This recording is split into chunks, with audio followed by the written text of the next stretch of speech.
USC Trojans football, presented by Pechanga Resort and Casino, kicks off in 2 hours. But the tailgating, that starts now. This is the Trojan Tailgate Show, presented by YETI. Slovis rolls right, throws back over the middle, complete in the end zone. It's a touchdown to London and a touchdown USC. Brought to you by YETI. We make the gear that helps you stay out longer, travel farther, and live harder. By Century Park Law Group. Dial #PAIN or email them at intake@centuryparklawgroup.com. Century Park Law Group, official sponsor of USC Athletics. By Dos Equis, a proud partner of USC Athletics. Get a dose. Enjoy Dos Equis responsibly. And by Pechanga Resort and Casino, proud partner of USC football. And now, here are your Trojans Tailgate Show hosts, Jordan Moore, Sean Cody, and Max Brown. Hello and welcome to the Trojan Tailgate Show, presented by YETI. We are live inside the Los Angeles Memorial Coliseum to get you set for a Pac-12 South showdown between the USC Trojans and the Utah Utes. I am Jordan Moore. That is the All-American defensive lineman Sean Cody, and our quarterback, the former captain Max Brown. And we are just over 2 hours away from kickoff between USC and Utah, a matchup that has yielded some great games over the last decade since Utah has entered our conference and Utah has entered the building. They're walking down by us in the Coliseum tunnel. Trojans coming off back-to-back losses inside the Coliseum, but a win last week, guys, in Boulder, and it was nice to see they got the running game going. In fact, it was the most productive the running game has ever been under O.C. Graham Harrell here at USC. Yeah, and really, I thought, in the first half did a great job of, passing the ball around the yard, and I thought that really opened up the run game in the second half for them. You saw, the ball was going to Drake so much. You saw Colorado really focus on trying to stop him. A lot of attention was drawn there. Then Graham Harrell does a great job of really mixing in that run game in the second half, getting Keontae Ingram going, getting Darwin Barlow going. Those guys got going in the second half and really put a nice show on and really, put a physicality on that game that you liked going against Colorado. First time all season, Max, we saw running backs into the secondary, I thought, for USC pretty consistently. Yeah, and that was a step that receiver group especially needed to make in terms of getting those extra blocks downfield. And when you have a Michael Trigg out there in the slot, that's not only a mismatch in the passing game, but it's a mismatch up front too. And I think we got a glimpse into what this offensive identity is going to be moving forward for SC. It's going to go through number 9 and number 15 first, and then have the run plays wrinkle off of it versus most offenses out there. Or let's establish the run to set up the pass. I think SC is going to have a different blueprint this year.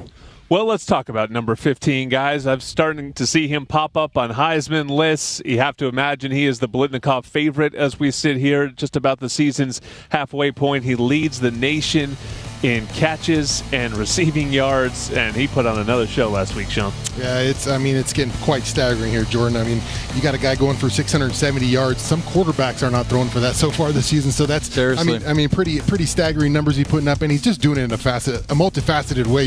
He's going up for those 50-50 balls and getting those, but then he's working the field over. He's got sometimes 2-3 guys on him, one-hand catches, just hurdling people. You're watching the highlights here, and it's just amazing the show he's putting on, and especially with the attention he's going to get, and what defenses are coming into it.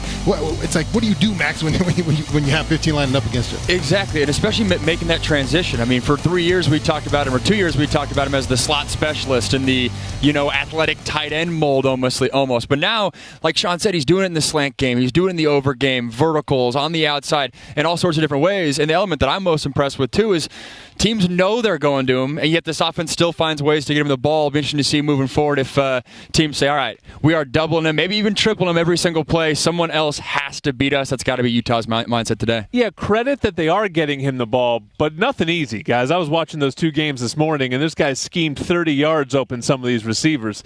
Drake's catching everything, and they're NFL routes. I mean, it's back shoulder, no room. Keaton's putting the ball where it has to be, but every single catch seems like it's contested. And that's where I've been impressed. I think Keaton's been sharp. We wondered how he would respond after that Washington State game, and I've been pleased. I mean, now he's getting into that upperclassman era. He's the leader of this team. We were wondering, hey, how's he going to throw the ball? How's he going to respond? Is it looking sharp? And yes, you lose a tough one versus Oregon State, but I didn't feel like that was on him. And then Colorado, you go up and put crazy numbers up there. So I've been pleased with Keaton's performance, and especially down the field. You can make the argument in terms of vertical routes. There isn't a quarterback in the country throwing the deep ball better than Keaton Slovis. Statistically, if you look at the grades and whatnot, and you can tell that marriage with him and Drake London, all the reps, all the practice, it's showing up on Saturdays too. For all the hand-wringing, Sean, this is the #1 passing offense in the league and top 20 in the country. So, it's what they want to do, whether or not it's what everyone wants them to do. They do it still fairly well, even without some of those top guys that they lost from last season. Yeah, and they're getting some more guys involved, and I love, the use of Michael Trigg last week. He caught a big touchdown, his first touchdown of the game. Gary Bryant Jr. kind of being that red zone weapon that I think Keaton's been comfortable going to. So it's been a good group there. It started slow. Who was going to be this 2 and 3 guys? And I think you're starting to find it's all coming together now. Who these guys are, what they can bring, each kind of, and Graham Harrell's learning how to use them. Well, the Trojans have entered the building. Dante Williams first on the field for USC out there, and I like that jacket, like a crushed velvet. It's a sweet jacket. Yeah. What's that, velvet? Looks nice. Maybe a little warm. It's got to be toasty. It's got to be toasty, but he's not going to show it. Isaiah Polomau, 2-time captain, following him right behind. They're walking out to the middle of the field. And the last thing I wanted to get to on the offense, guys, it always goes under the radar because that's the nature of the position, but the offensive line really starting to pick things up, particularly in pass blocking. They've only allowed 5 sacks in 5 games this season. Last year, that number was 15 sacks allowed over 6 games last season. Big difference, and I thought Keaton was in a rocking chair last week, Max. Yeah, exactly, and those negative plays, if they show up, they absolutely crush you. Early on in this season, we were wondering, hey, how are those young tackles going to respond? What has the interior of the offensive line stepped up? I still think there is ceiling to tap into, but in terms of pass protection, both the offensive line, the running backs doing a good job, and then Keaton especially getting the ball out of his hands. Not taking those sacks goes a long way. Yeah, the pocket presence, I think, from Keaton has been a lot better this year. Stepping up in that pocket instead of always just fading out of the back. All right, guys, men's basketball season is right around the corner. They're coming off an Elite 8 run, one of the most memorable seasons in school history. Catch them this fall. Season starts November 9. You can purchase your season tickets today, usctrojans.com/MBB tickets.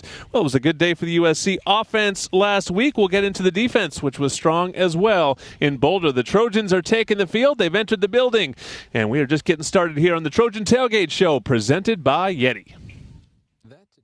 But guess what? Everybody in this group has some why. Everybody in this group has a reason why they do what they do. And if you don't have a reason, and you're a younger guy, look around these tears that have put blood, sweat, and tears in these. Freak, drastic, physical, bro. Hitting everything that's in a different color jersey. Deep up, boom, deep up, boom, deep up, boom. Throw your hearts out for them, because they done gave everything they got to be where they at right now. Everything they got. Respect all, but be feared nobody. 1 and 0, 3, 1 and 0 on me. 1, 2, 3. 1 and 0.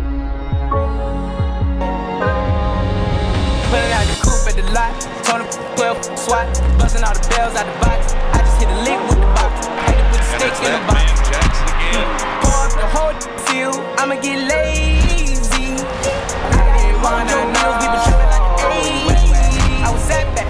Where the stash at? Put the city in a bulletproof Cadillac. Cause I know these guns have where the bag at. Gotta move smarter, gotta move smarter. Try to keep me 5 miles while the island. With a one-handed snare. I had the Draco with me, Grain Carter. And what can't he do? Forgetting out the coupe at the lot. Told him 12 SWAT, busting all the bells out the box. I just hit a lick with the box. Had to put the stick in the box. A big catch there for Michael Trigg. I'ma get lazy. I got the mojo deals, we been trapping like the 80s. I'm flying in, I never wanna fly again. I take my chances in traffic. No hands. Deontay Ingram, big game. When he hasn't been in there sacking, he's been in there creating problems.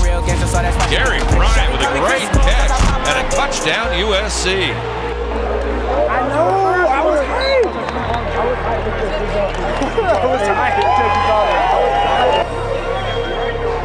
That's how you do it. Handle business, go back home. This is the Trojans Tailgate Show, presented by YETI. With Jordan Moore, Sean Cody, and Max Brown.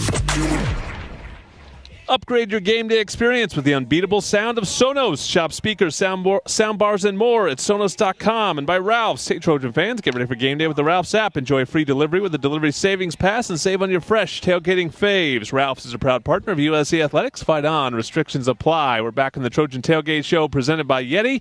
And if you're watching us on our live stream, you can see the Trojans out in the field, all surrounding their head coach, Dante Williams. And the message this week has been, defend the Coliseum. They have yielded far too many points inside the Coliseum, but we saw the run defense last week, much better, guys. And we'll start with Drake Jackson, though. Sean, you've been calling for it all season. You want to see him take over games. Well, that's what it looked like last week. That's what happens when a defensive player takes over a game. Yeah, you saw it started right from the beginning of the game, Jordan. He lined up on the outside, and you could tell he had a mindset to win that day, and that's what you've been waiting for Drake. He talks about the season. He was talking a big game. He wants to move on to the next level. And those are the kind of games you got to put together. He rushed well all day, 2 sacks on a day, almost a third. Yeah, we thought he had a third. I would have been crying about that one because he was really close to that third one. But that's the kind of performance you want from your big guy. When that guy's setting the tone like that, the defense takes it to another level. 4 tackles, 3 solos, 2 sacks. Could have been a third and a fumble recovery after Tuli causes that big sack. Just a big day for 99, and that's where the bar is set now. You got to keep that moving on if you want to set that, if it had that great special season at USC. Yeah, and Drake is now tied for the Pac-12 lead in sacks, Max. So he's putting up the numbers now. Just need more. And I think it's a good sign. So often in the past couple of years we've been doing this. Sometimes there's been, SC playing down to the level of their competition. You go into that Colorado game, this is a team that's struggling to find a passing attack. This is a quarterback that's not comfortable back there one bit. So don't play down to it. Use this as an opportunity to go get your sacks, to get your stats, all those things. I think we saw that, both the production on the defensive line, linebackers getting involved as well, and those guys up front, as long as they can stay healthy. I like the production there, and I think it's going to be a bigger test today. And Sean, you mentioned Tuli Tuipulotu. He got the sack fumble. We talked about him maybe as the most underrated player on this USC defense, or maybe even USC team. Not underrated by the analytics guys. PFF has him as the #1 rated edge rusher over Drake Jackson in the Pac-12. And he's just doing it consistently. It started from the beginning of the year for Tuli, too. It hasn't been a surprise for Coach Vic Soto. He knew he was going to come in here. It's been his guy from the get-go. Marlon's little brother has stepped into his own, and he's making a name for himself. He's going out there. He's winning one-on-one rushes. He's been great in the run game. He's just been a constant pro out there, and you love what you see from the kid. He just plays with such heart. You see that he throws that big T out there, and he's making plays. He's really, I think, the leader of this defensive front, and they all kind of swarm around him. But when he sets the tone up there, you look for a nice day from that defensive line. Is he playing in the position that you would have expected him to play in? That's funny you asked that, because that's what jumped off the film at me watching Colorado, is they are moving him around. They are moving him on the outside more. I know walking into this season, I was like, he's going to be the defensive tackle for this defense. Hasn't been the case, but I think that's a peek inside his future, that, he is going to be a versatile guy that, can be a 3-4 defensive end or move inside to be a 4-3 defensive tackle as well. That's only an added wrinkle for him. Well, the reason that they were able to kick him out a little bit more is they found somebody inside for a little pass rush, and that was Jacob Lichtenstein. And, you always hear Clay Helton used to talk about this a lot. Guys take different paths, right? Some guys burst on the scene and they're stars right away from freshman year. Some guys take a little while.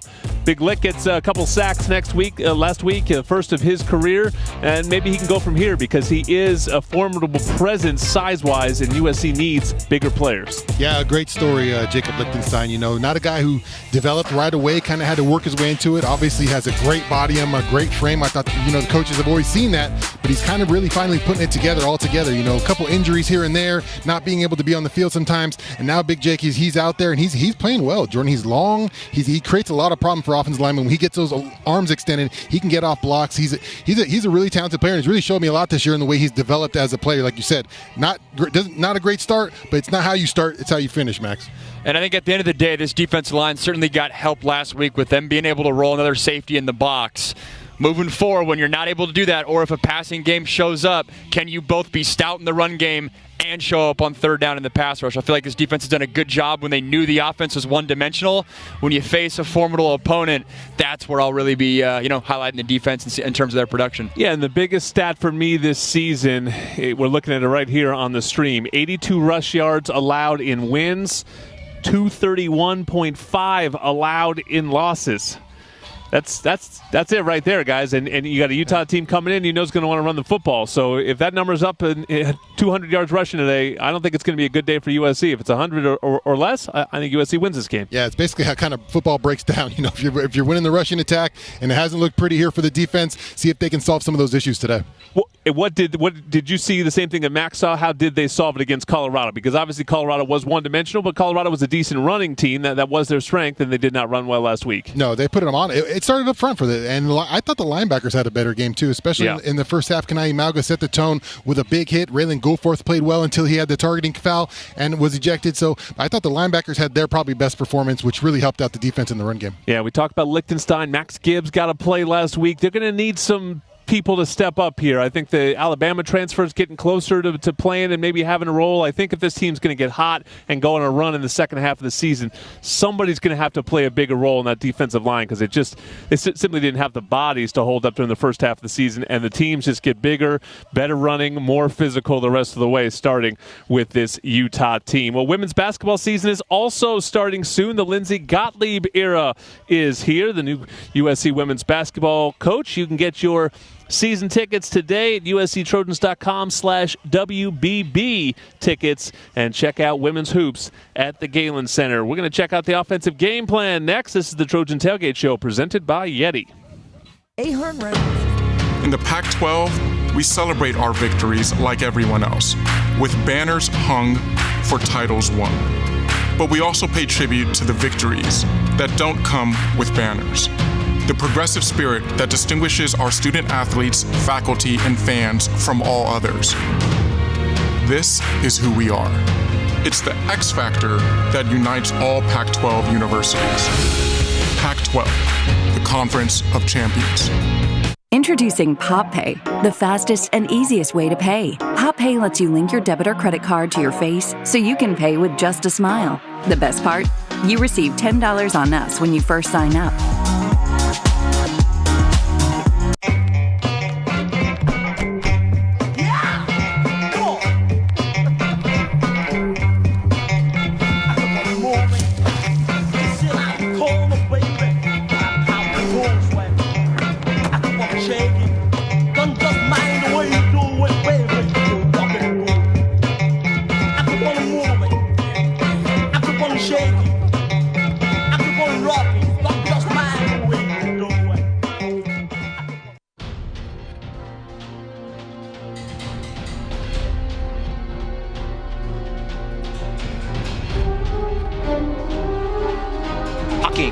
Slips it and cuts it onto her left. Hucking, what a goal! A stupendous effort from someone who does it better than anybody else. Penelope Hucking, absolutely brilliant.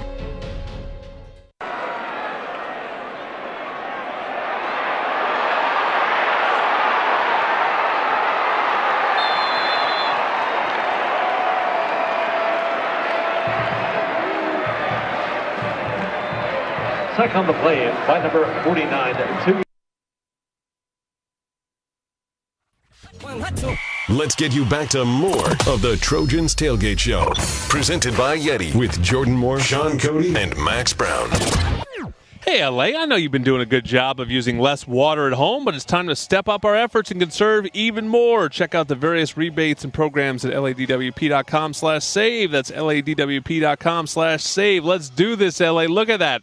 It's a beautiful day in Los Angeles. We want to protect and save this gorgeous city. We are here live at the Coliseum. Jordan Moore, Sean Cody, and Max Brown. It is time now for our offensive game plan. Hot route! Red 7, red 7, red 7! I don't know what red 7 means. The USC Trojans offensive game plan is brought to you by Rocket Mortgage, a proud supporter of USC Trojans. When you're ready to turn your home into your dream home, Rocket can. What's up, Trojan fans? What's going on? Max Brown here for your Week 6 offensive game plan. Having the pleasure to talk with offensive coordinator Graham Harrell.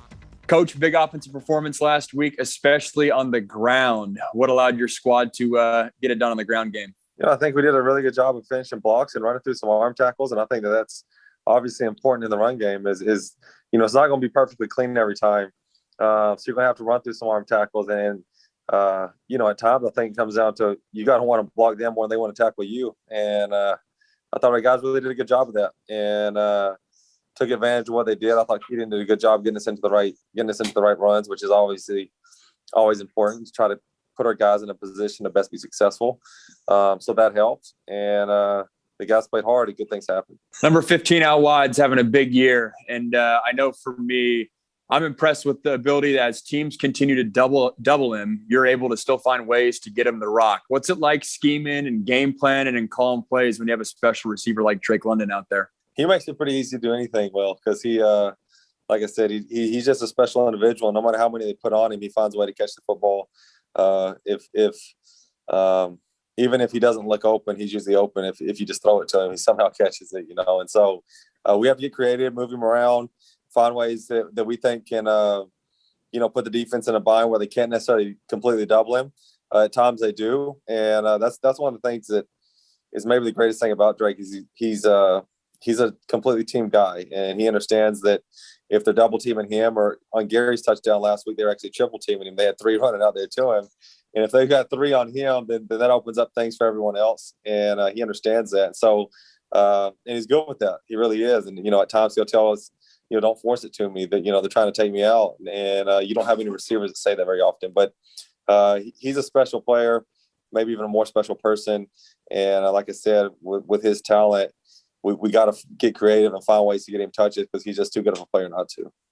Has it been different for you as a play caller in year 3 here, just in terms of in the years past was more of trying to get everyone touches versus this year, circling in on trying to get your best player the most catches? Yeah. I think our job is always to try to get, the ball in our playmakers' hands and let them go be them. And so, Drake's just really, really special right now. But, we got a lot of guys that are doing some good stuff. I think, the running back room as a whole, we saw flashes of Barlow last week for the first time, and he looked pretty twitchy with the ball in his hand. So find ways to get him touches, find ways to get Keontae touches. Vi, obviously Drake does really special things.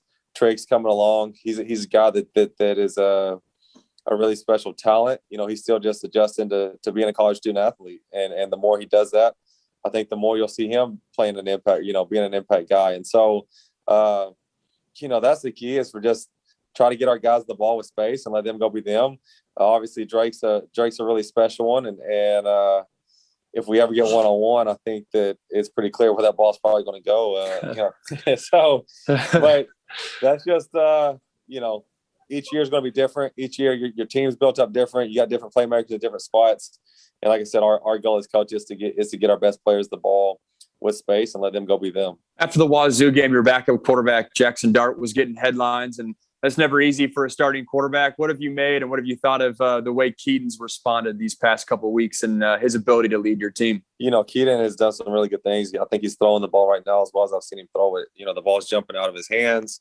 He's making a good decision. But, even in practice, if you watch, it just has a different pop to it right now coming out of his hand. And that's one of the things about Keaton that you got to respect the most is he's never shied away from competition. He's never blinked. No matter if there's criticism around him or whatever the case is, he shows up and does his job great every single day. And he's done it again this week, this last couple of weeks where, he's came out, he's done a lot of good things. And he led this team. I think the team rallies around him well. He's probably, as he should be, probably this is the best I've seen him as a leader and a guy that isn't scared to try to rally the troops and get the guys going and holding his teammates accountable. And so he's doing a great job. And, we put a lot on him. We put a lot on all the quarterbacks in this, in what we do. There's a lot of he has to be great, and we expect a lot out of him. The expectations are high for him and any quarterback that gets in there. And he always handles them so well and does a great job and leads this unit. Well, I appreciate it, Coach. Keep feeding the rock to number 15 outside, and best of luck today against the Utah Utes. Well, that was the offensive game plan with Max Brown and the OC Graham Harrell. We talked about it. USC's best rushing day in the Graham Harrell era here at USC in Colorado. But when we look at offensive identity, a topic that JJ brought up in the pregame show last week, Max still thinks it's pass first, run second. What do you think, Sean? Yeah, I think that's, what you saw last week. I think the first time all year was the offense getting to a rhythm, really. I think the whole year it's kind of been a struggle. What do we do? And they didn't force anything last week. They said, hey, we're going to come out, we're going to throw the ball. And then they built off that. Okay, now we're getting all the pressure over here to Drake. Now it's open. And I think that's kind of the identity right now. And I think if he can build on that rhythm, today come out, and you got to be adaptable. All right, what are they taking away from us today? They want to start off and take out Drake? Maybe we open up with a run early today. So I don't necessarily think it's got to be run to pass or pass to run, but you just what is the defense giving you, and where can we attack?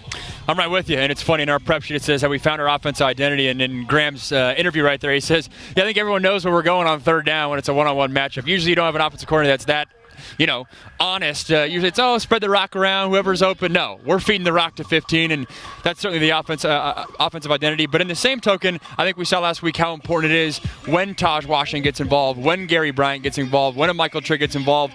That only opens things up for everyone else involved. And I think in today's game, getting those guys touches early, getting them confidence early, I think that goes a long way come the fourth quarter of this ball game. But I think they're getting him touches in the right places, too. And this is sort of a basketball thing, right? We saw some of this early on in the season where they're throwing Taj Washington vertical jump balls down the field like he is Drake London. Yeah. He's the smallest guy in the field. He's not a possession receiver. Last week we saw him get the ball in his hand, and you see how quick he is. Yeah. Michael Trigg, they got him jump balls down the field. He's a basketball player. That made sense to me. It's like it took them a while to learn their personnel. They have some personnel, but maybe not all guys like Drake London who can just do everything. Maybe some guys that have different purposes. Gary Bryant, great in the red zone. Yeah, I think it takes a while for a coach to learn what he's got in certain spots, and I think that's what Graham has done with his player. I think a big part of this piece of the puzzle here for this offense is just how good the tackles have been. I think, going into the season, this was something that we really weren't worried about. Two young offensive tackles, two freshman tackles coming into the season. Thing you could hear. It's a worrisome thing. You're telling me. Yeah, exactly. And you haven't heard their names really called all year, which is a good thing for offensive tackles. You don't want to hear, hey, Cortland Ford was bid on that, or John Mannheim.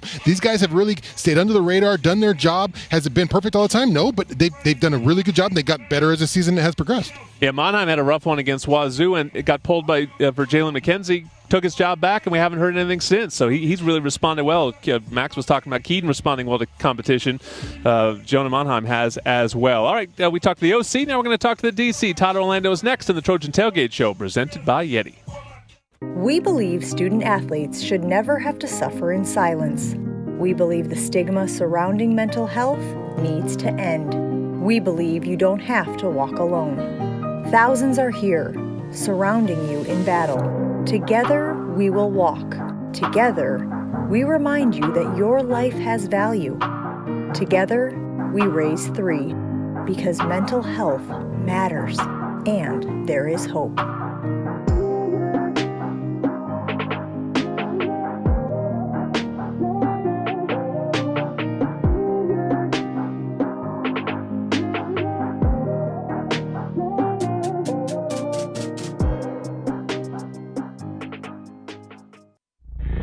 You've seen no fans in the stands for the most part, but the fans are coming back. I can't wait to see our fans. There's finally some light at the end of the tunnel.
Touchdown, USC. Tailgate Show presented by YETI. Now. Once again, here are Jordan Moore, Sean Cody, and Max Brown. USC Trojan fans love a good win, so when you're looking to score your dream home, a verified approval from Rocket Mortgage can give you the competitive edge you need. Am I Terranea? Some things in life just can't be described. To truly understand them, you must experience them yourself. Join us at Terranea Resort on the beautiful Palos Verdes Peninsula, Los Angeles Coast's hidden gem. For details, visit Terranea.com. Back on the Trojan Tailgate Show, presented by YETI. It's time now for the defensive game plan. Everyone knows defense wins championships. And a Trojans victory will require a solid defensive game plan. Defense on 3. 1, 2, 3. Defense! This is the USC Trojans defensive game plan. Brought to you by Century Park Law Group. Dial #PAIN or email them at intake@centuryparklawgroup.com. Century Park Law Group, official sponsor of USC. Sewell Cravens here with the defensive game plan. I'm here with defensive coordinator Todd Orlando. Coach, thanks for giving us some of your time. I want to get into it by just asking you, what's been the biggest challenge you faced so far this year on the defensive side of the ball? Well, honestly, it's, and I hear Coach Williams talk about this all the time. It's just making sure that we take care of the stuff that we need to do. It's really, the opponent is a big part of it. And obviously, there's been some times where we didn't play our best, but it's just our practice habits. It's all about fundamentals, technique, the simplest stuff about getting off blocks, making tackles, things like that concern us more than the actual people that we're going against. So every day in practice, we're working on those things to be the best that we can be, and then coming up with game plans that can put our guys in the best possible positions to make plays.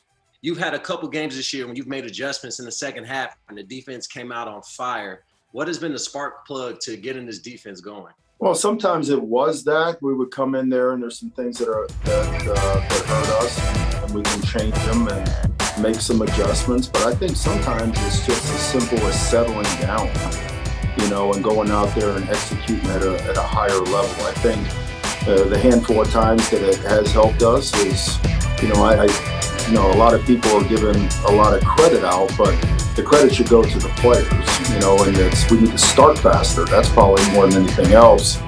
But there are some things that we do. We'll get together, we'll look at a formational hit chart, we'll take a look at what they're doing on down and distances, and we'll kind of process all that information together and then go out there and, get the guys together and just walk and talk kind of what they're doing formationally and what some of the stuff that a lot of the times doesn't show up on your preparation film, and that's what people are doing.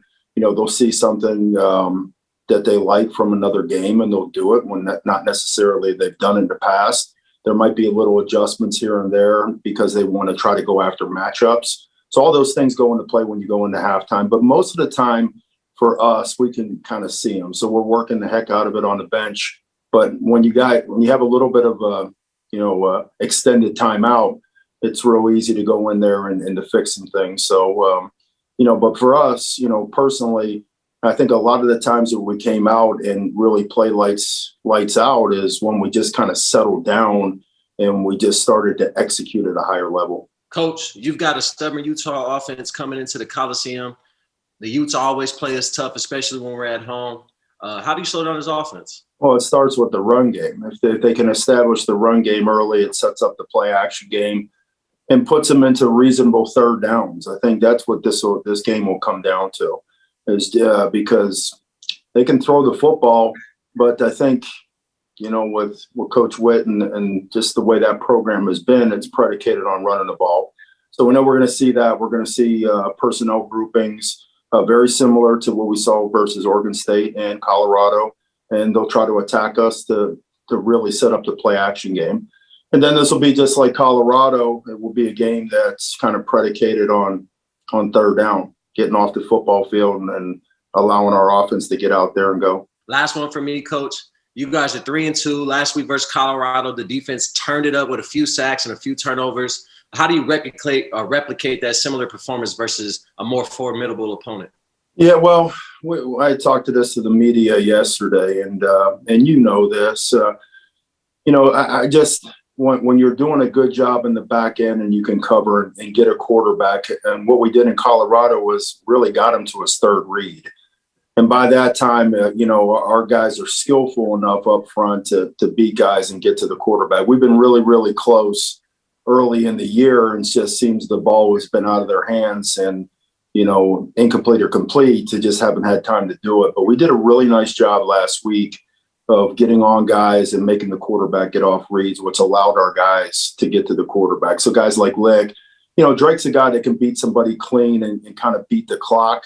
But the other guys were Thule and those guys, they're really close to getting there. But a credit to the guys in the back end for the coverage, and then really good job up front of finishing. And that was really good to see. And I continue to,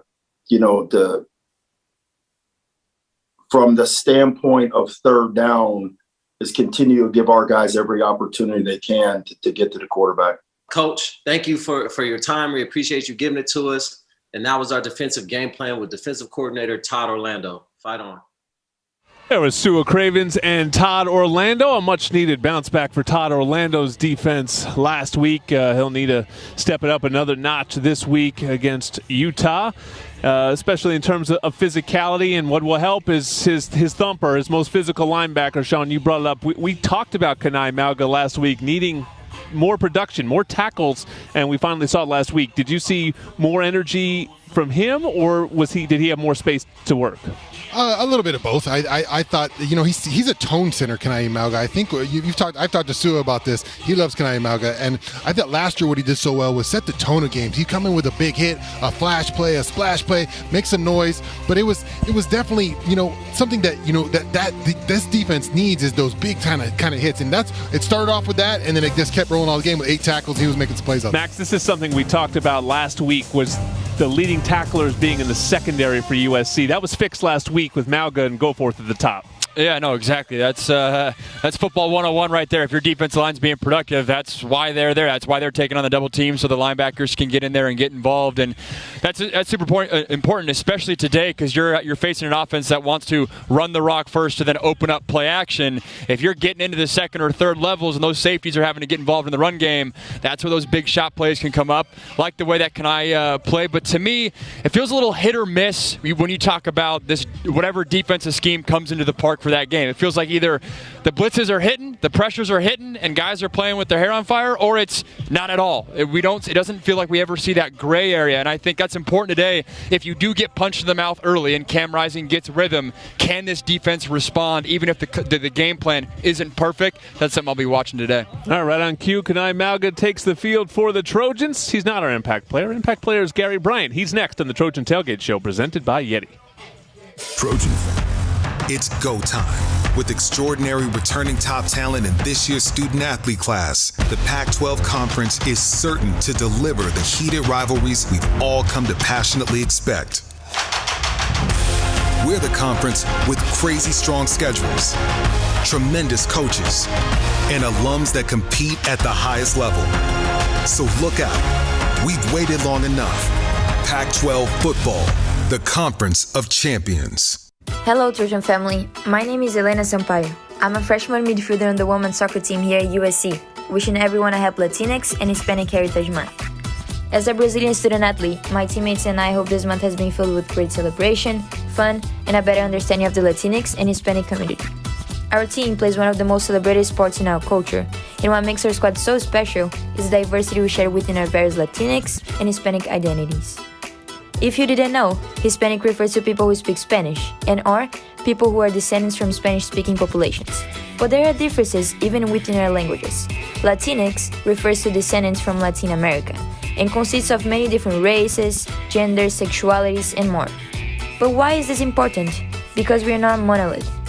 We are more than a single story or category, and we celebrate every aspect of our identities. Feliz mês da herança latina e hispânica. Vamos!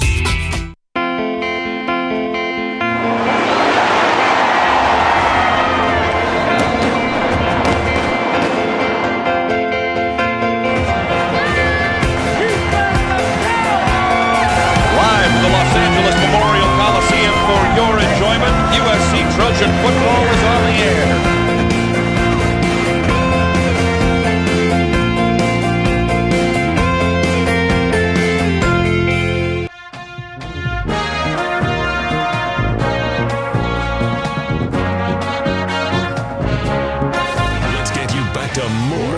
of the Trojans Tailgate Show, presented by YETI, with Jordan Moore, Sean Cody, and Max Brown. Upgrade your game day experience with the unbeatable sound of Sonos. Shop speakers, soundbars, and more at Sonos.com. And Ralph's. Hey, Trojan fans, get ready for game day with the Ralph's app. Enjoy free delivery with the Delivery Savings Pass. And save on your fresh tailgating faves. Ralph's is a proud partner of USC Athletics. Fight on. Restrictions apply. Well, back in the Trojan Tailgate Show presented by YETI. In a previous segment, talked about how good Gary Bryant has been in the red zone. That's why he is this week's Impact Player. The Impact Player of the Week. Brought to you by Terranea Resort. Some things in life just can't be described. To truly understand them, you must experience them yourself. Join us at Terranea Resort on the beautiful Palos Verdes Peninsula, a hidden gem on the Los Angeles coast. For details, visit terranea.com. Let's go! And now the Impact Player of the Week. Time now for our Impact Player, and this week I've got Gary Bryant with us. And GB, we didn't even see you in the first game of the season. So what's the season been like? I mean, obviously a lot of expectations, a lot of responsibility on your shoulders. So what's it like you had to work your way into the season a little bit, but now obviously making a huge impact? It's just a blessing, you know. Obviously, I was unfortunate, had to sit out the first game, but it's just a blessing just to be out there with my teammates, go out there and make plays and have fun. So that's just my main concern is just going out there, bringing energy to the team and going out there competing. Well, a talking point for us, and something I'm sure you've heard plenty of, is this offense needing to develop targets 2, 3, and 4 behind Drake London. You know, how much pressure do you put on yourself when you see a guy like Drake? You know, he's getting a lot of targets, a lot of usage, but it also gives you a huge opportunity because he's taking a lot of coverage with him. This is one of the reasons I chose SC, just to surround myself around great receivers. You know, in high school, you know, I had to deal with it, getting triple team, double team. So I wanted to make that a standard for me coming into college, to surround myself with other great receivers, to have other weapons. And I tell Drake all the time, you know, I'm here to take sweat off your back. You know, I want defenses to know like it's another great receiver on the field, and we got a lot of great receivers. So just him knowing that, and then me making the most of my opportunities whenever the balls come. I just want to make the opportunities that I can. So yeah, and you really have made a huge impact in the red zone. A bunch of touchdowns already this season. What do you think is the key to being a good receiver in those tighter areas?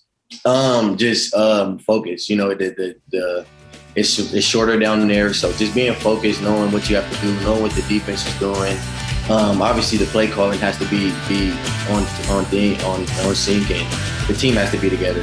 It starts with the lineman, the quarterback, so it's an all-around team aspect in order for us to punch it in down there. You have a lot of responsibilities in the return game too, kick and punt. I always used to talk to Adoree about this. What do you see as the difference between return style and kick versus punt?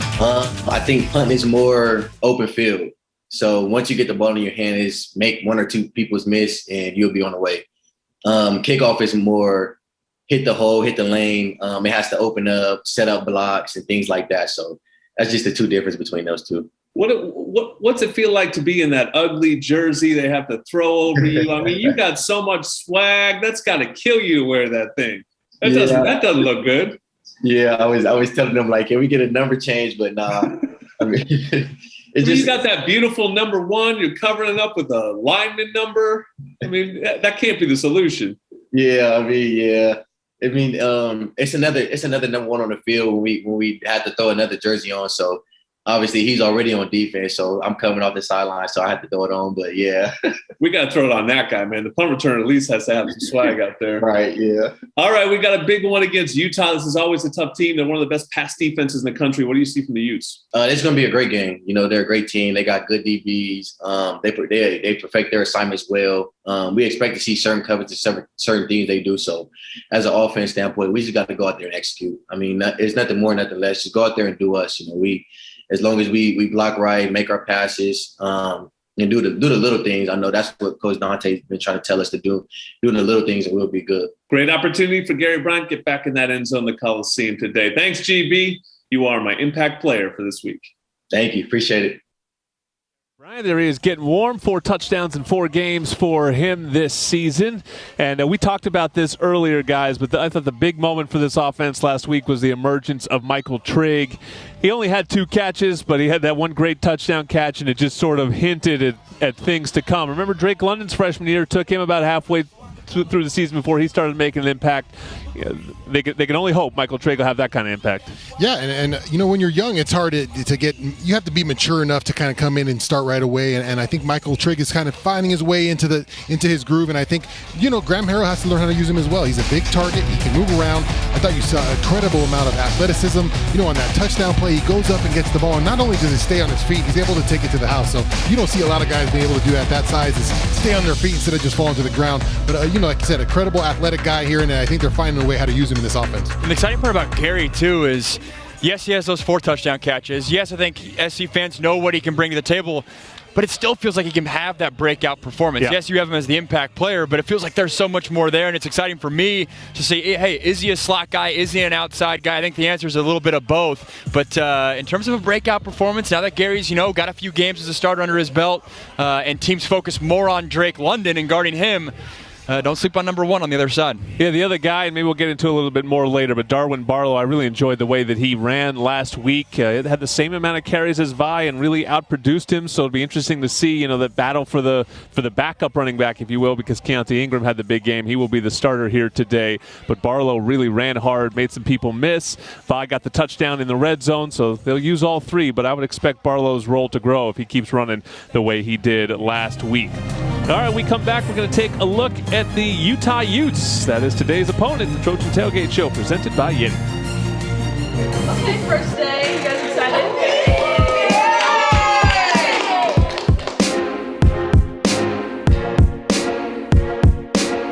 Okay, you guys, I know it's almost become anticlimactic like this first day because they allow us to work with you in the summer and fall, but it still is, I think, really special. This is like the next step into a different phase. So we've got 30 practices before our first game that counts. I want to kind of think about that as an extended training camp. There's harder days, there's days that we feel great, there's days that we're exhausted. It's learning how to just power through all of it. All of it has a purpose.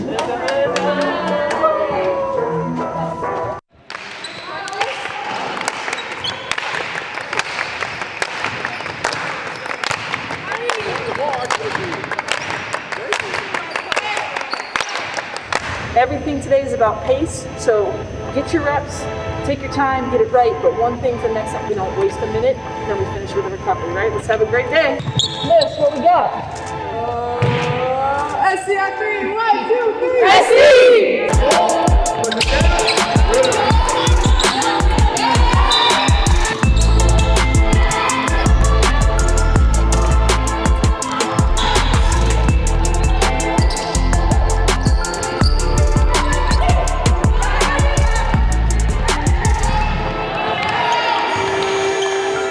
So this is a long overdue.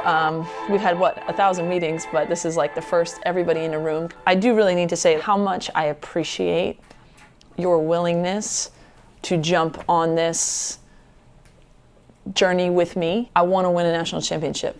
I want us to go to multiple Final Fours. There is no way we can ask the team to have the chemistry that we're talking about unless we model it. So I always want you to bring your whole self to work, whatever that looks like. 3, 2, 1, go! This is the Trojans Tailgate Show, presented by YETI, with Jordan Moore, Sean Cody, and Max Brown. Win or lose, you're always a winner at Pollo Campero. Download the Campero app and get $10 credit towards your first purchase. Pollo Campero is the official chicken of USC Athletics. And when you've got good beer and good vibes, it's all buena. Stone Buena Vesa Salt and Lime Lager is Baja-inspired and imported from San Diego, located near you at find.stonebrewing.com. Cheers to everyone. A beautiful Saturday afternoon, soon to be evening here in the Coliseum, USC and Utah. Jordan Moore, Sean Cody, Max Brown with you on the Trojan Tailgate Show presented by YETI. It's time now for our scouting report. It's time for the Scouting Report, brought to you by Stone Brewing, proud partner of USC Athletics. Now, we're going to help you get to know today's opposing team.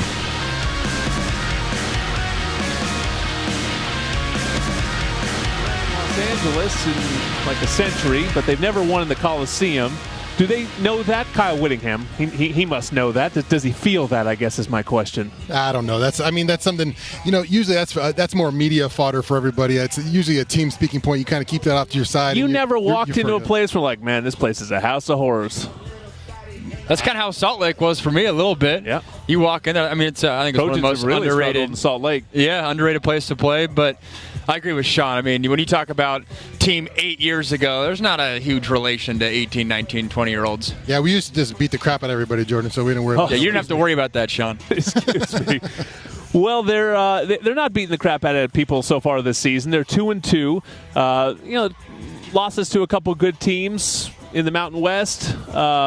Still sort of just getting started on this young season. They had a terrible tragedy within their program. But the big story so far, Max, for them has been the quarterback position. They bring in Charlie Brewer, the Baylor transfer. Pretty good credentials on Charlie Brewer coming in, so we all assumed he would get the starting job. He did. Didn't light it up, I guess, and now Cam Rising, who's an interesting guy because he's definitely a team favorite, a player favorite. He's a captain back-to-back years despite not playing a lot of ball on the field. Look alive. What do we know about Cam Rising? Yeah, I mean, you hit the nail on the head there in terms of a captain, a guy that this team really rallies around. But those first few weeks, Charlie Brewer, like you said, the Baylor transfer, one of the most productive quarterbacks in FBS coming into this season, he wasn't able to find success, and they make the quarterback change. And when I turned on the film, it wasn't necessarily a quarterback problem. It looked like an offensive problem that was playing sluggish, and you make the change, and everyone kind of perks up a little bit. But the talking point that you know what you're going to get when you face a Utah team, that's true, but it's also an offense that I think is still trying to find themselves. The first few weeks they struggle. They struggle versus Washington State at times as well until that fourth quarter. Yep. Then you have the bye week and the tragedy, which is awful last week. Still a lot to sort out, Utah, especially offensively, and Cam Rising's a guy that he's not gonna. You're not gonna put the game on his shoulders, but if you get him involved in play action, he sees a couple completions early. He's a little bit mobile as well. He can make some plays. Sean, they've never quite gotten it right offensively since they've joined the Pac-12. But what they do well is they run the football well. And you've noticed that maybe the offensive line this year isn't quite up to that standard, but still probably their goal today is to run the football. Yeah, when you think about Utah football, I always think of Zach Moss. So that's the first thing that pops in my head is that big physical running, big offensive lineman coming off the ball, firing off the ball, and Zach Moss just toting the pill. And that's what Utah's been about. This year, they haven't really found that yet. It hasn't been that kind of run game. It's more zone scheme. They got kind of a three-headed tailback monster. They're trying to figure out who their guy is with TJ Pledger or Micah Bernard or Tavion Thomas. So they're trying to figure out that stuff. And I think the quarterback situation really doesn't help anything. And then Charlie Brewer, decides to enter the portal, and then Cam Rising's going. So you're trying to figure out a lot of stuff on offense still. But still, I think a talented defense that can do a lot of stuff, especially up front. Yeah, with the offense, you still see the big physical guys. You see some assignment blows and guys running through. And so from the SC perspective, if Utah pieces that together and this is the time where everything falls into place, that's a bit concerning. And Sean mentioned it at the end there. Utah's linebacker, Devin Lloyd, in the middle. Yeah, one of the best one of the best defensive players in the Pac-12. He's fun to watch. We talked about Kanai running sideline to sideline and making some plays.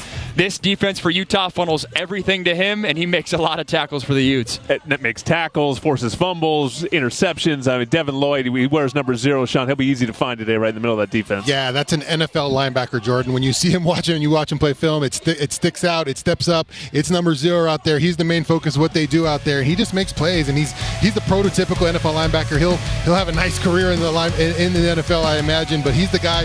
But don't sleep on this defensive front. They can be young with Van Fillinger, who's a freshman leading the team in sacks.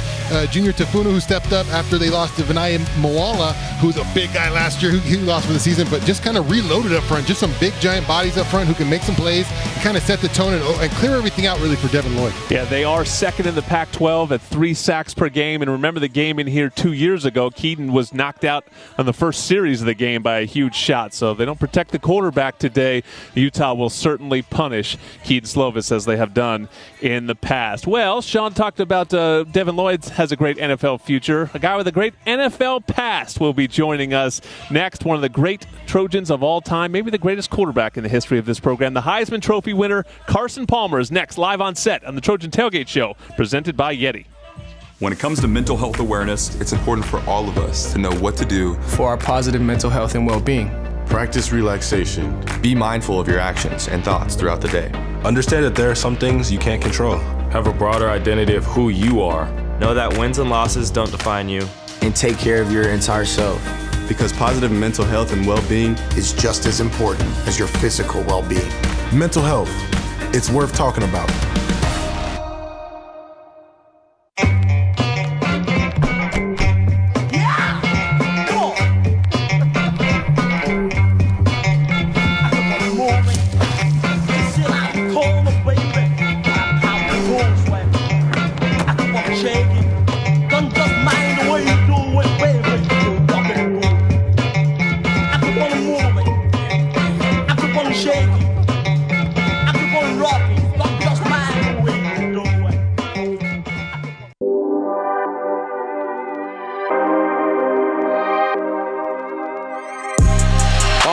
Going to the corner, he's wide open. Mike Williams, touchdown. And the winner is Carson Palmer from the University of Southern California. Motion, quick drop, pump fake. Palmer going deep in the end zone, all alone. Gary Colbert, touchdown, USC. Third down. Over the middle to Williams, touchdown SC. Mike Williams, a strike from Carson Palmer. Has to roll away, now with time. I don't think so, but down to the one. What a gutty play by Carson Palmer. How did he get away from that? Throws long downfield. Mike Williams is all open, makes the catch. Goes on the run, downfield, the right side. Nice catch. Gary Colbert inside the right. Throws long downfield. Mike Williams is open behind the defense, up in the air.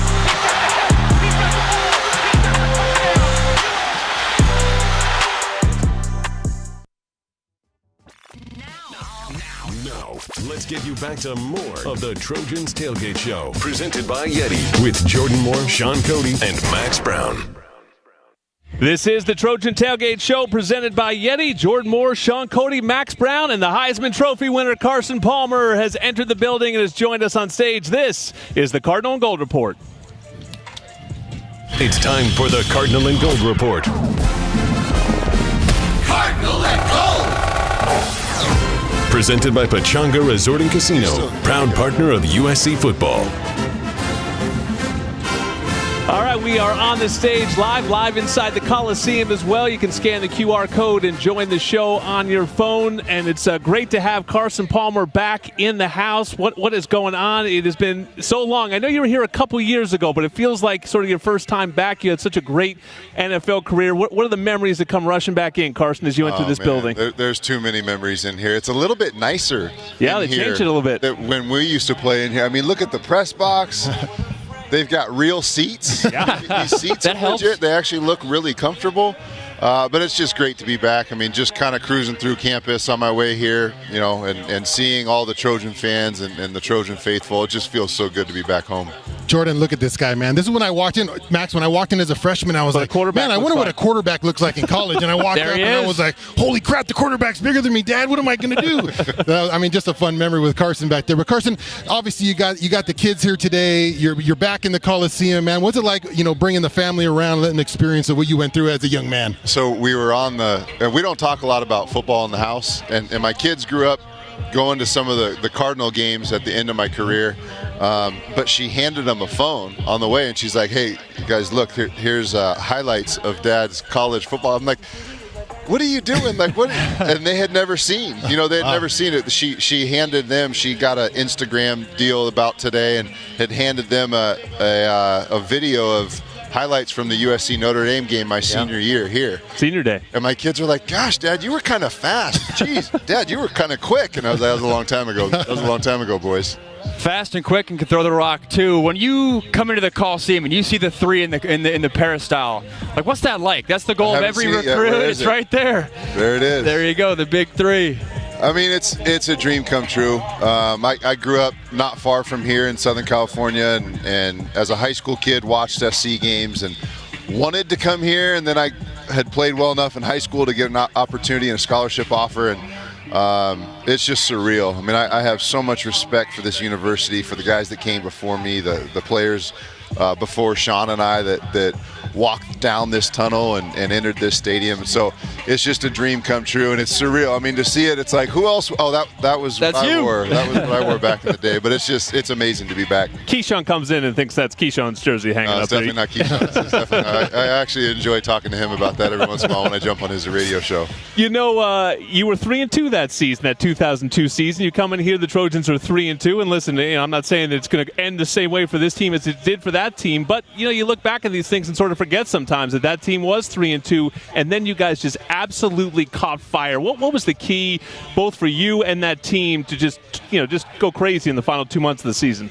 It was a little bit of a lot. I mean, a little bit of it, we just kind of figured it out. Sometimes it takes teams a little bit to figure out who they are and what their identity. And our identity at that time was we could throw the ball deep and we could stop people in the run game. And as we kind of realized that as that season wore on and we got to this kind of midway point almost, and we're like, hey, man, we're 3-2. We're much better than this. And we lost 2 heartbreak games at the very end to Kansas State and Wazoo of all teams. And, sometimes it just takes a little bit of the light bulb turning on or a light switch flicking on. And all of a sudden it was like, oh, my gosh, there's all this potential. We can be so great. And having Pete and his staff and that group of guys lead the charge set us in the right direction. I mean, we were 3-2 at a crossroads, and all of a sudden we just exploded, and there wasn't really a close game again. Yeah. I mean, these guys were the guys that really started it. I think back to Charlie Landergan and Troy Polamalu and obviously Carson. These were the leaders on the team, and they really. But I'm interested. When did it click for you, Carson? Obviously you came in with high prestige as a quarterback. You start early, get an injury, and then interceptions are involved, and then it kind of all works out. When did it kind of click for you as a player here? It was midway through my junior year in Pete's first year. Pete and Norm Chow's first season. It was all of a sudden I was like, oh, I'm starting to kind of understand this offense and how this works and how fast the ball needs to get out and where your eyes need to be and where your pre-snap reads are. And it was really kind of that midway point where I started realizing, oh man, we're actually a lot better than our record. We're actually a lot better than we were years prior. But it was that kind of midway through my junior season, which was Pete Carroll and Norm Chow's first year, was all of a sudden I really, offensively, I mean, there's a lot that goes into a team winning, but from an offensive standpoint, it was kind of like I really started to understand, and we as a group, an offensive unit, started to understand how important the screen game was, how important it was for that offense to be successal. In the play action game, you had to run the ball on first and second down. It just took us a while to take what we were learning from a playbook, in a 3-ring binder on a piece of paper and execute it. I just wanted you to throw it up to Mike Williams every time. I was like, come on, Carson, just throw it to Mike Williams. We didn't know how good Mike was. I mean, when Mike got there, he was 18. Yeah. He was 6'5". He kind of still had that baby fat. He still hadn't really matured. And then all of a sudden, we realized week 2, week 3, week 4, like, nobody can cover this guy. Let's just throw it to him. Throw it up to him. We've talked about it a couple times, but you were part of that transition phase, right? One coach, and then Pete came in. This team's in a similar scenario in terms of embarking on a transition there. What were those first few elements that Pete instilled in the program that were different, that laid the foundation for what was to come for SC? When Pete first got here, I don't think you were here. You weren't here yet. No. I didn't come until fall. When he first got here in the spring, yeah, he put us on a bus and drove us here in April. We're like, where are we going? Where's this guy? This guy's got a lot of energy. What's he doing? And it was nighttime, and we walked down the tunnel. I'll never forget this. We walked down the tunnel. The lights were off. We got to the 50-yard line. He said, bring it in tight. And we all put our arms around each other. Get closer. Bring it in tighter. Get closer. And all of a sudden, boom, the lights kick on. And he's like, this is our house. This is what we get to play in. This is what we have to defend. And it was just like this unifying moment. In March, April, I mean, it was way before the season. It's like, this is what we're working for. We are working to make sure there's a butt in every seat in the stadium. Because at that time, games were like half full, a quarter full, and we were all kind of getting hyped. Like, you mean every game's going to be like the UCLA game, or every game's going to be like the Notre Dame game? He's like, that was what we were fighting for. And sure enough, we got to that moment. And throughout your whole career, I'm sure there was a butt in every seat here. Yeah. That was kind of like where we realized this guy's different. This guy sees the game different and sees building a team differently. Well, these two guys in the middle. I got a big on Bail. I got a big on Bail here. Sean, what do you got here? What do you got? It's CP3 day here. Yeah. CP3. Yeah. So Yeah, to bring a tight end on that one. Is that a little under boob sweat? Oh, yeah. I've been holding this in for in the sun for about 2 hours, bud. Come on, give me a break. The Heisman Trophy winner. He's now a college football Hall of Famer as well. He'll be honored during the game. He will lead the Trojans out of the tunnel. It is amazing to have Carson Palmer back in the house. Back with more Trojan Tailgate Show presented by YETI next.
California 92108. CordellCordell.com.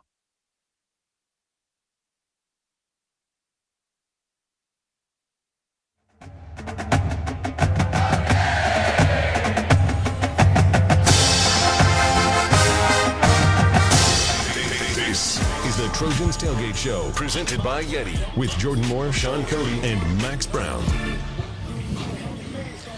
Well, the next USC football game is coming up on October 30 against Arizona. Go to usctrojans.com/tickets. Also some VIP experiences if you go to usctrojans.com/experiences. Also, we've got Dads and Daughters Day coming up for women's volleyball. That'll be at the Galen Center against Colorado tomorrow. So get that special package. You can go to usctrojans.com/dads. Back on the Trojan Tailgate Show presented by YETI. Jordan Moore, Sean Cody, and Max Brown here getting you set for USC against Utah.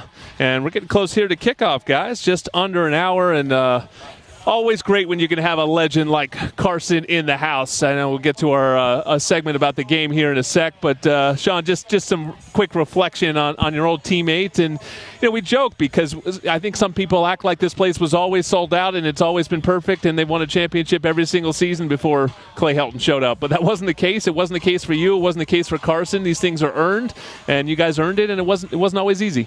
No, we talked about it, Jordan. It was slim pickings here. My first game as a freshman. We talked about you were here, half full stadium, 35,000 maybe cheering for you. We had to build this thing up, and like I said, Troy Polamalu, Carson Palmer, Charlie Landrigan, Malifo McKenzie. These were the guys that were here that had gone through some wars to try to get there, and really bought into what Pete Carroll was trying to do, and really figured it out. Set guys like me, young guys like me, on the right path to success. So yeah, you can't say anything better than your jersey's up there. You won the Heisman, and you created really an era of football here at USC. Max, my first game inside the Coliseum, 2001, freshman year. Carson Palmer throws a pick six right before halftime and gets booed up the halftime tunnel. 2 years later, he's a Heisman Trophy winner. So, there are different paths, as we talked about. Exactly, and SC fans, stay consistent. You keep that high level. And I just having him sit here and talk about the transition and getting the program back to prominence. It feels very comparable to where the program is right now. Right, it's been a decade, a little bit over since this program's been back to that level. You have a big-time quarterback back there. You have some pieces in place. Obviously, there's a lot of work to do to get back there. But I think it is cool, especially as these guys are led out of the tunnel, out of a Carson Palmer. It's relatable to what he took on when he was 18, 19 years old. And when he left at 21, 22, the legacy that he was able to leave, I think it's inspiring for all. It's a good point. The 1990s for USC, very similar to the 2010s. It was a Rose Bowl in each, but also some down years in each as well. All right, for the Trojans to get it going, they're going to need to beat Utah today. Max, what are you looking at when USC has the football? I'm looking at this offense in terms of can they get the run game going. It feels like if this USC offense is made to be one-dimensional, sure, Drake London can put up some big stats, but I don't know if that wins you the ball game. I think you have to have some sort of run game. Is it going to be, the stats we saw last week? Not sure there, but there has to be an impact in the ground game, and Utah's got to feel that. I'm looking at young guys, Jordan. I think young guys have made a big impact. Like we talked about Michael Trigg already. Darwin Barlow, I consider a young guy. Gary Bryant, I consider a young guy. These guys are young. Taj Washington, these guys are young pieces, and they're learning how to play football the right way, and I think that's going to be big how this team moves forward, is getting these young guys involved at an early age so they can kind of roll this thing, get this thing moving forward. Yeah, got to protect Keaton, certainly, when USC has the football. When Utah has the football, guys, I mean, it's pretty easy, right? Carson said, what was the idea? What did we do well? We threw the ball deep, and we stopped the run. You just can't play good defense without stopping the run, especially against a team like Utah. Yeah, and we've seen it here already twice in the Coliseum. We've mentioned the stat, over 200 yards when we lost here at home, so it's definitely about stop and run. And when you play a Utah team, Kyle Whittingham, that's what he wants to do. He wants to be a physical, impose your will kind of team, and that's what they want to do. They get that running game, they get everything in row. Cam Rising starts feeling a little bit better, maybe starts opening up down the field. If you can shut that run down, you really control this game. You have to force Cam Rising to beat you. If the run game gets going with his arm. Good point. He's got some legs. Mobile than Brewer was. That's a great point. But put the game into his hands. If we can talk about the run game, we can talk about the run defense. Stick in one high, bring an extra person in the box, stop the run, and force a quarterback that's still trying to find his way, force him to beat you on the road. Well, many of you know who are entering the building today. There is a new vaccine policy mandated by Los Angeles County. Go to usctrojans.com/safe. You'll have all the information to make sure that you get in smoothly and safely into the Coliseum, and we're all going to have a good time once we are inside. All right, as I said, we're getting closer to kickoff. The head coach is next on the Trojan Tailgate Show, presented by YETI. It's time for the Student Veteran Interview, brought to you by IBEW 11, NECA, and Pipe Trades. Together, these groups proudly support USC. It's time now for our student vet interview, and this week I've got Ray Palladino. He's a gunnery sergeant in the Marines. He's been in the Marines almost 14 years now, joined up when he was 17. Ray, you've given so much to this country. What drew you to a life of service? So what initially drew me in was my family. My grandfather served in the Marines. My dad served in the Army. Pretty much everybody in the family served in some branch of the military, so it became my turn as soon as I was old enough. And we can see from behind you, you're a loyal Trojan. You graduated in May from the Marshall School of Business. You're now in the master's program in finance at Marshall. How do you plan to use your USC degree? So I finish next December, and I plan on using my USC degree to work in the financial sector as a financial advisor. Very nice. All right. Well, most importantly, it's USC Utah today. You'll be there. You'll be honored on the field. What's the score, man? How are we going to beat the Utes? I think it's going to be 38-10. 38-10. We're wiping the floor with them. Utah's never won the Coliseum. Ray Palladino says it's going to stay that way. Ray, thank you so much for your service, and have a great day. Fight on. Thanks. Fight on, Jordan. Introducing Pop Pay, the fastest and easiest way to pay. Pop Pay lets you link your debit or credit card to your face so you can pay with just a smile. The best part? You receive $10 on us when you first sign up. Pac-12 universities have never shied away from setting the bar high. Our relentless pursuit of athletic success and academic excellence remains unrivaled. On campus and off, we are using our talents to contribute to a culture of equity, diversity, inclusiveness, and collegiality. This is our X Factor. This is what it means to be the Conference of Champions. Pac-12, the Conference of Champions.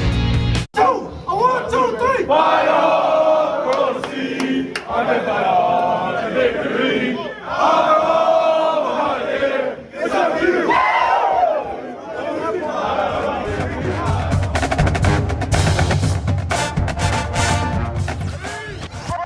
Let's get you back to more of the Trojans Tailgate Show, presented by YETI, with Jordan Moore, Sean Cody, and Max Brown.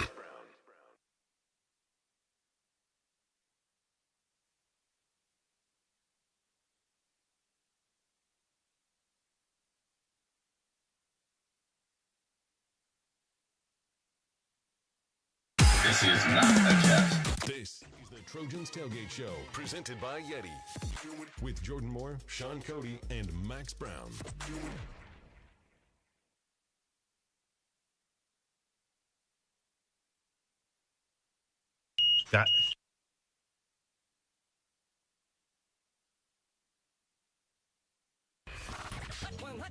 Let's get you back to more of the Trojans Tailgate Show, presented by YETI, with Jordan Moore, Sean Cody, and Max Brown.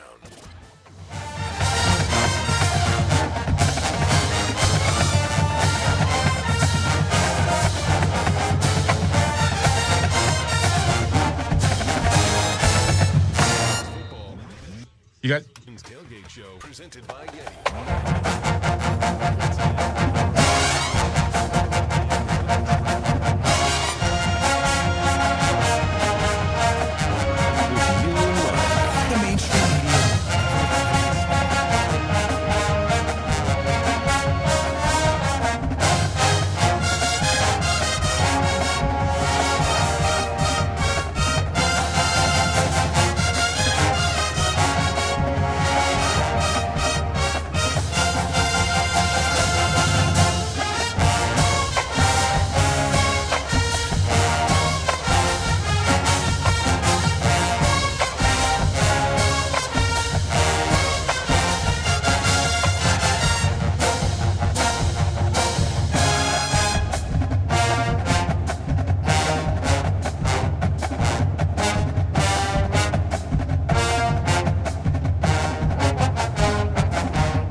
Who's going to teach you how to play football?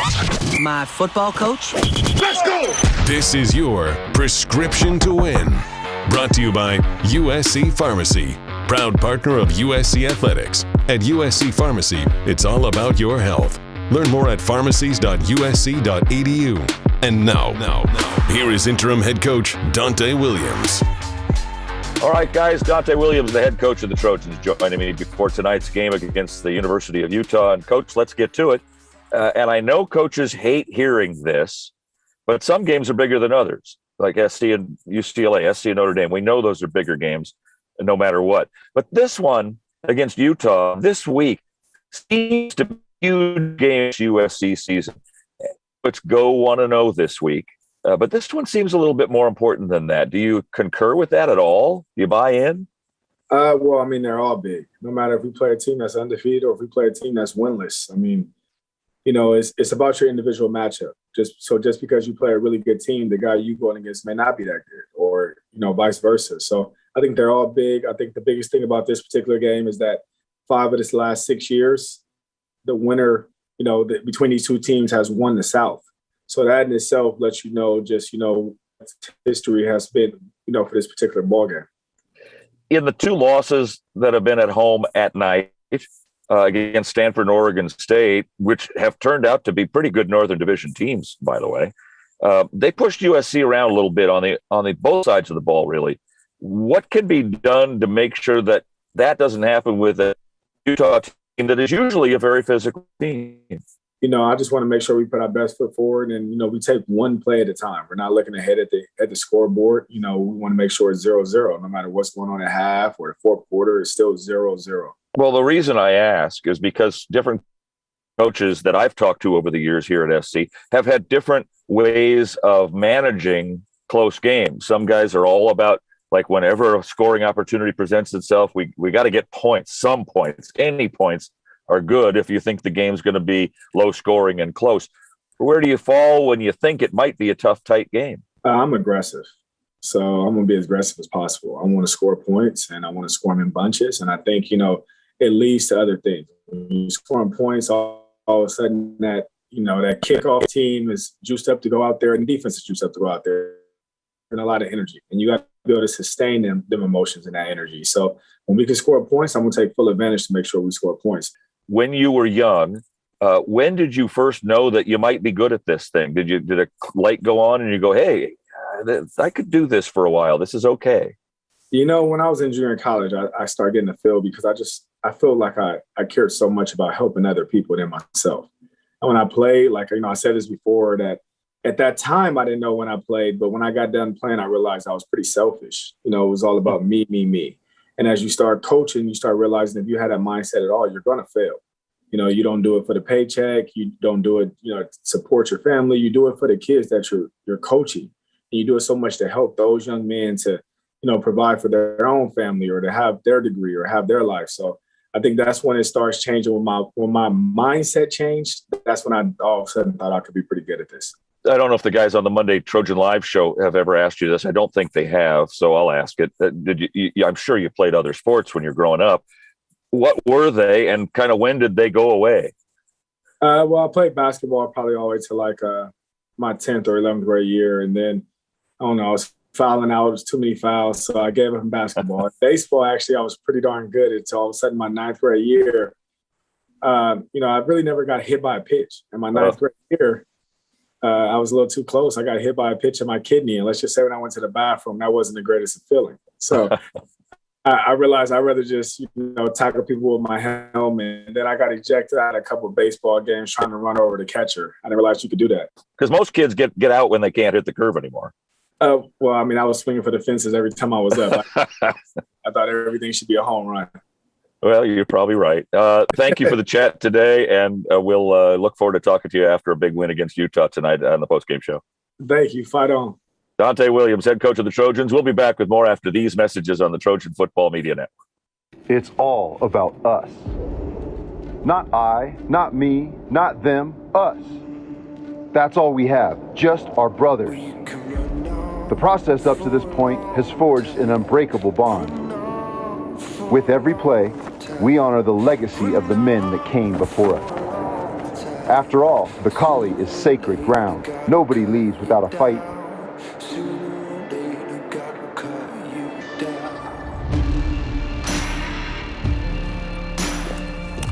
Trojans are born to fight. It's in our blood. And tomorrow, we lock the gates. No going back. We come out victorious. This is our home, and we defend it at all costs. Do what those before us did. Palmer throws deep. Fight. It's complete to Kareem Kelly. Another catch in traffic for London. Ingram got room, got a lot of room. A big catch there for Michael Trigg. It's caught. Gary Bryant's got it. Touchdown USC. Touchdown USC. Caught by London. Ingram picks it up and runs into the end zone. Trigg deep, up in the air, makes the catch at the 20, gets away. Jackson's got him, and Saxon caught one-handed. Wow.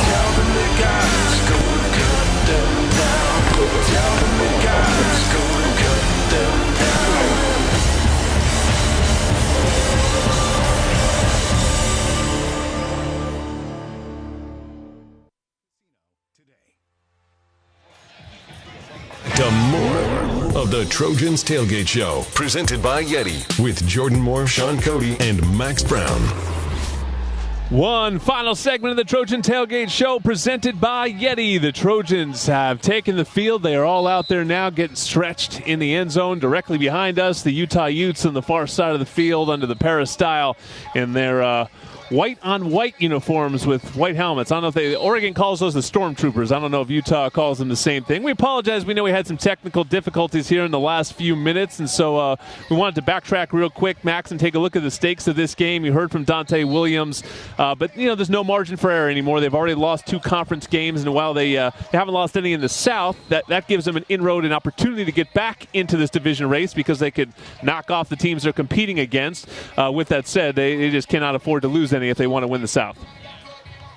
Yeah, and it's 2 teams that are underperforming a little bit. I think go into the season with expectations, teams that are used to winning the South, used to being in those conversations, and still in those conversations right now, but they both need to win this game to continue to stay there. And I think offensively, I think SC had the advantage of playing last week to, level up their offensive identity there. With Utah, it's a lot more wait and see, and obviously with the tragic news of their program, that'll be a big factor in terms of emotionally, where's this Utah team out? Do they use it as fuel to show up in a big way, or is it something that's just, and rightfully so, too emotional to play football with? No question. Our condolences too to the Utah program. Just an awful story. We talked about it a little bit on Monday, and then Dante Williams dropped the news that during the Oregon State week, the USC head coach lost his father on the Monday of the Oregon State game. So that's terrible. Just a couple weeks ago. So Dante went through some tragic news and really just sort of toughed it out, for lack of a better word or better term. I mean, really just steeled up and got through it. I mean,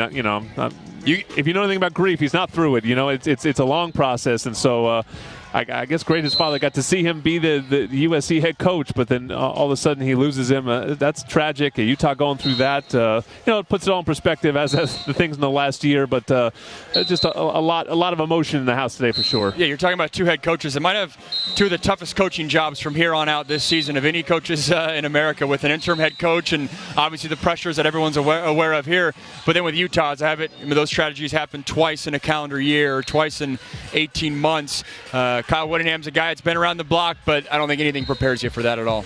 Well, one note I should say, Jackson Dart came out. I tried to say this earlier. I don't think anyone heard me, but Jackson Dart is not in full uniform today, although I think he should be ready for the Notre Dame game because he is back in practice. So, it's Keaton's job, but I think Jackson Dart will be suited up here in a couple weeks. The Trojans have a bye coming out of this. No other real injury news for the Trojans. They come into this thing pretty healthy, so let's take a look at keys to the game. Max, what are you thinking? Keys to the game, I think who can make the opponent one-dimensional? For USC, can you force the game on the arm of Cam Rising? And if you're Utah, even if SC puts up bonkers numbers in the pass game, I think if you can make them one-dimensional, you can ultimately win this game. When you look at the games so far that SC struggled with, it's been that factor. They've had success maybe in one area, but not in both components on a certain side of the football. Keep your eye on making the opponent one-dimensional tonight. One thing I'm looking at, too, is special teams. We've had a lot of blowouts this year. Have not had a lot of close games. I expect this one to be a close, maybe a cagier style game. Special teams could be huge.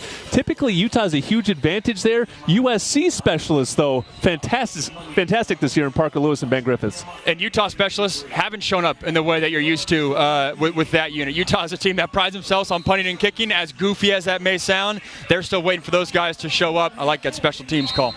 All right, our executive producer is Drew DeHart. Our tailgate engineer, Ben Conroy. Producers Katie Ryan and Rick Cutler. Our studio engineers are Art Webb and Wayman Porter. For Sean Cody and Max Brown, I am Jordan Moore. You've been listening to the Trojan Tailgate Show presented by YETI. Stay tuned for USC football. It's USC and Utah, and it's next on the USC Trojans Media Network. You've been listening to the Trojan Tailgate Show, presented by YETI. We make the gear that helps you stay out longer, travel farther, and live harder. And by Century Park Law Group. Dial #PAIN or email them at intake@centuryparklawgroup.com. Century Park Law Group, official sponsor of USC Athletics. Live Alapei battling for all he's worth. And he's in! It's a touchdown! USC! The Trojan Tailgate Show was also brought to you by Dos Equis, a proud partner of USC Athletics. Get a dose.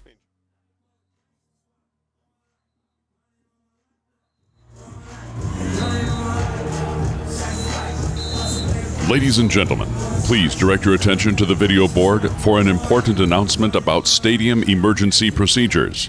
In the unlikely event of an emergency, you may be directed or required to evacuate. Please follow instructions and proceed in an orderly fashion to the nearest exit. Please note that this exit may be either above or below your seating location. If the nearest exit is below your seat location and is the field itself, you should proceed onto the Coliseum field and exit through either the Coliseum tunnel to the west or the peristyle end to the east. The peristyle steps are available for emergency exiting. If the closest exit is above your seating location, please proceed to the nearest exit tunnel. If exiting through one of the upper tunnels, please then access the nearest staircase to street level. Do not walk along the upper concourse. Once outside the seating area, vacate the Coliseum immediately via the nearest gate. Guests seated in the 200 and 300 levels of the Scholarship Club Tower will locate emergency exit stairs at each end and center of the building. Please exit to the concourse level and immediately proceed outside to the nearest gate. Guests seated in the 400, 500, 600, and 700 levels of the Scholarship Club Tower access emergency exit stairs at each end of the building and proceed to the upper concourse. Please then access the nearest staircase to street level and exit the nearest gate. Please proceed as directed in a calm, orderly fashion. We thank you for your attention. The LA County Department of Public Health requires all spectators to wear masks except when actively eating or drinking. Your compliance helps protect the health and safety of the Trojan family. Thank you for wearing your mask. USC has assigned a high priority to assuring all athletic events are conducted in a safe and enjoyable atmosphere. In compliance with the Trojan Spirit Code, please respect all fans in attendance. For immediate assistance during the game, please speak with the closest usher or security personnel. To report any incidents of fan misconduct, please call the Los Angeles Memorial Coliseum Fan Behavior Hotline at 213-263-4007. Or you can text Coliseum with your seat location and a description of the situation to 213-263-4007. Again, that number is 213-263-4007. We do thank you for your cooperation and hope you enjoy the game. Fans, be sure to sign into the USC network. Fight on for faster service. And fans, snap a selfie and tag it with hashtag USC Selfie, and you might just see yourself up on the video board during tonight's game. Don't forget to follow us on Twitter and Instagram at USC_athletics.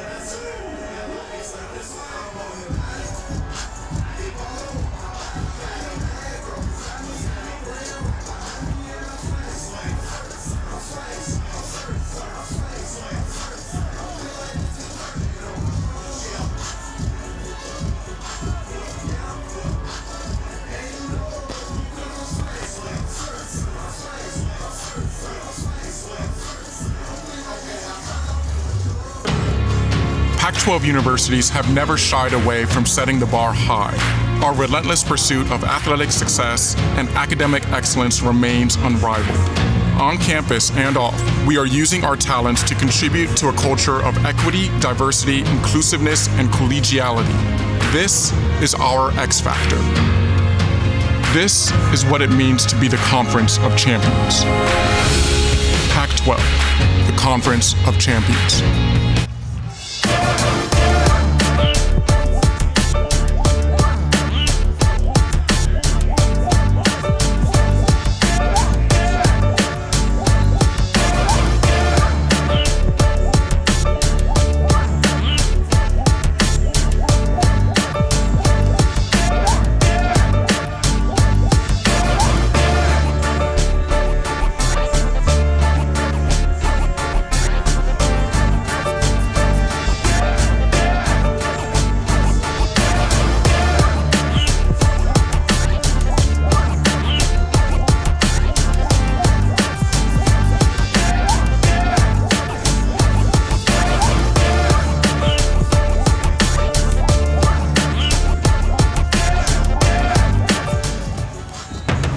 The Pac-12 Conference has a jam-packed schedule filled with iconic matchups. We're serving up a new season finale that ushers in a gassed-up football championship game in Las Vegas like no other. It's important that we create a community where all student athletes feel that they belong. To all the fans and supporters out there, we appreciate your support. Just want you to understand that at the end of the day, you know, these people that you're watching on the screen are people too. Just try to understand us, to be honest. And that's all I would say. And just try to be there for us. When you're making a comment or critiquing a player, you know, I completely understand how you can get frustrated at times, but just remember that we're more like you than you think. Help us create an equitable and supportive environment for my teammates and me.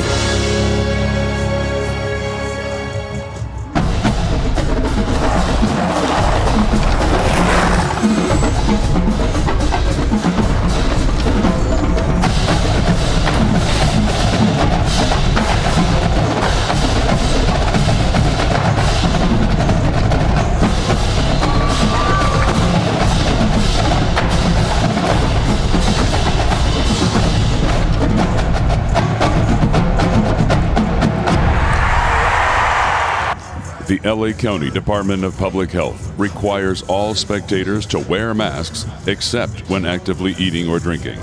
Your compliance helps protect the health and safety of the Trojan family. Thank you for wearing your mask.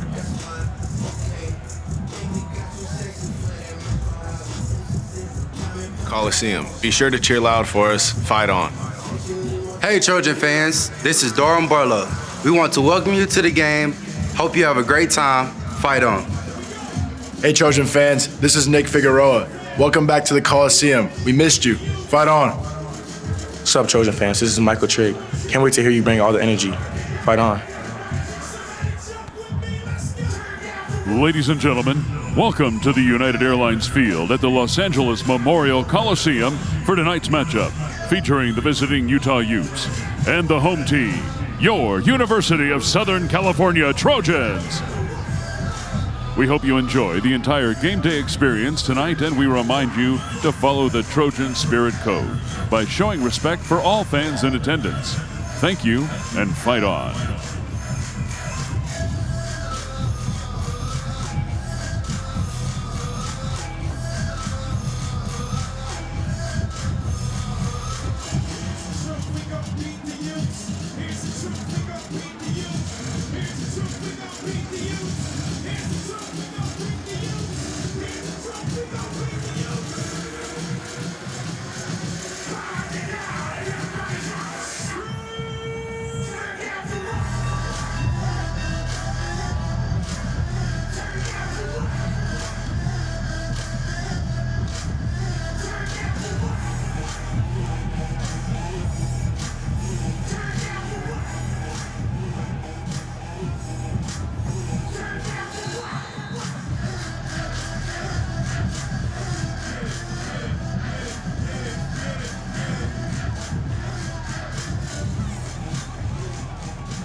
me up like that, though?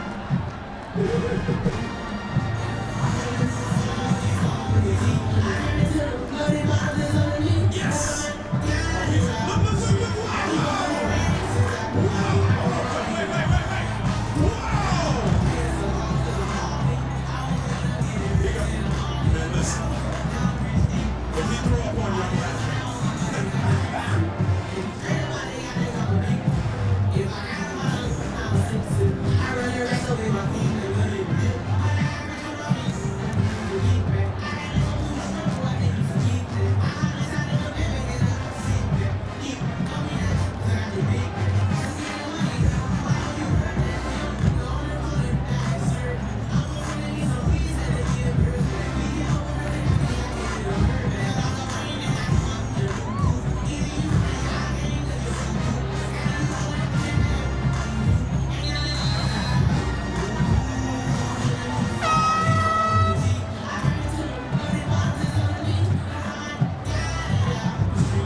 Max Brown here with your prescription to win pregame interview with head coach Dante Williams. Coach, team coming off a good win last week. What'd you like about your group last week? That we won the line of scrimmage, so we got to continue that dominance up front. Your two stars showed up last week, both Drakes. What do you need from them tonight? The same thing they did last week, just to show up. Anytime Utah comes into the Coliseum, you know it's going to be a fight. What do you see about that group? You know, for us, our opponents is no name, no face. It's all about us. Thanks, Coach. Best of luck. Thank you. Fight on.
Ladies and gentlemen, presenting the Spirit of Troy, the University of Southern California Trojan Marching Band. Band, take the field.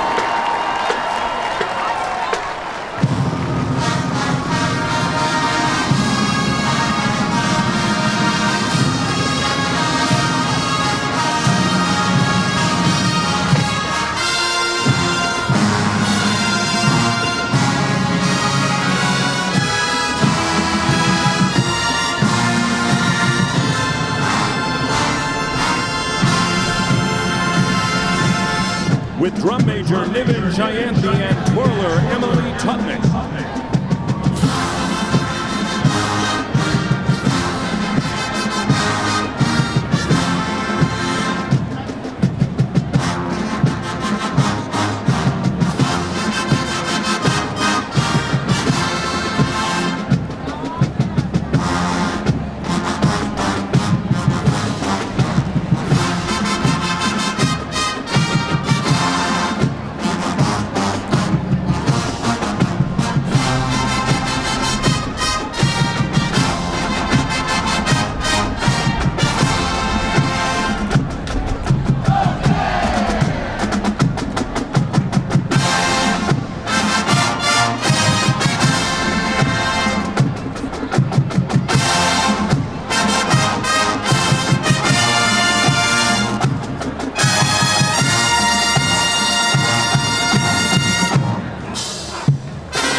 Featuring the USC Silks and the world-famous USC Songgirls, here is our two-time platinum hit with Fleetwood Mac, Tusk.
To honor our great nation and the men and women serving in the armed forces, will you please rise and remove your caps for the presentation of the colors by the USC Army, Navy, and Air Force Color Guards.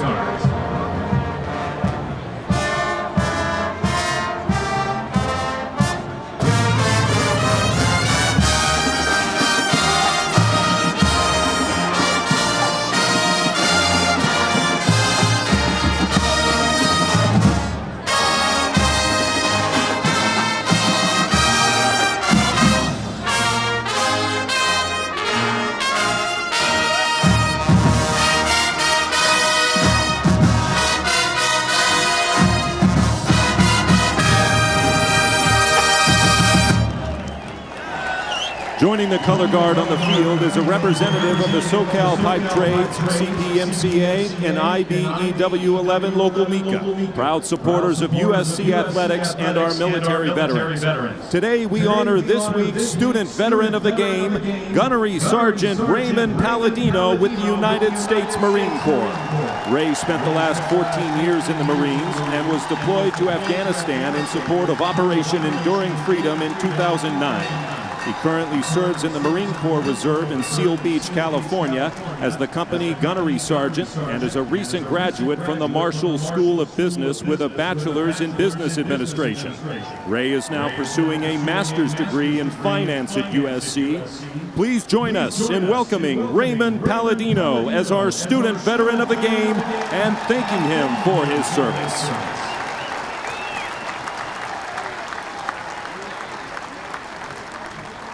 Today, the Spirit of Troy welcomes the director of the Pride of Utah, Dr. Brian Sproul, as he leads the Trojan Marching Band in the playing of our national anthem.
And now, collegiate football's greatest battle cry, Conquest.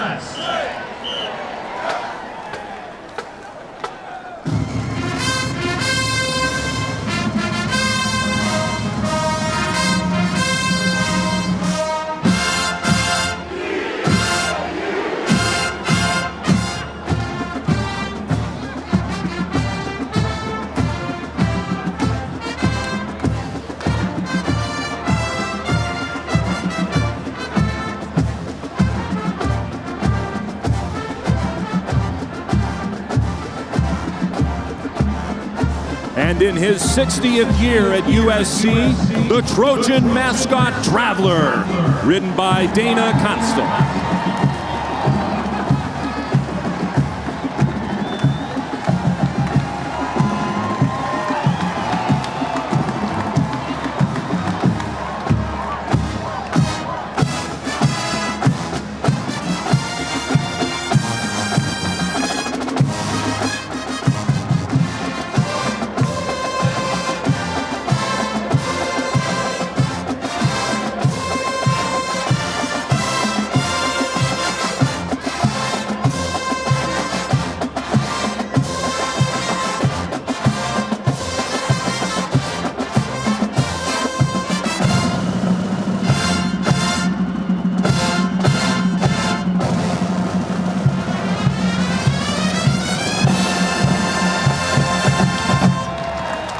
Ladies and gentlemen, the Spirit of Troy, the University of Southern California Trojan Marching Band.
Everybody, get on your feet. We're about to bring the team out in 5, 4, 3, 2, 1.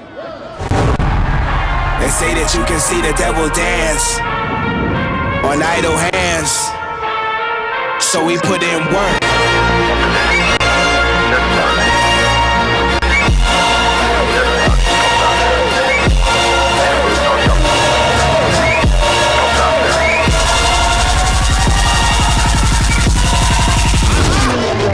We put in work.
Trojan fans, it's now time for today's coin toss presented by National Funding.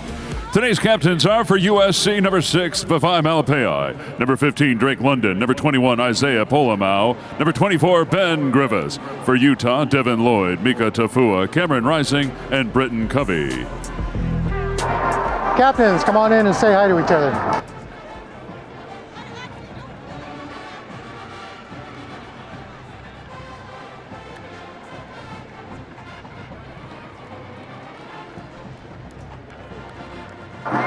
Utah, you are the visitors. You will call the coin toss. It's a Kennedy half dollar. That is heads. That is tails. What is your call? Let's call his heads. It is heads. You won the toss. Utah's won the toss. We'll defer their choice in the second half.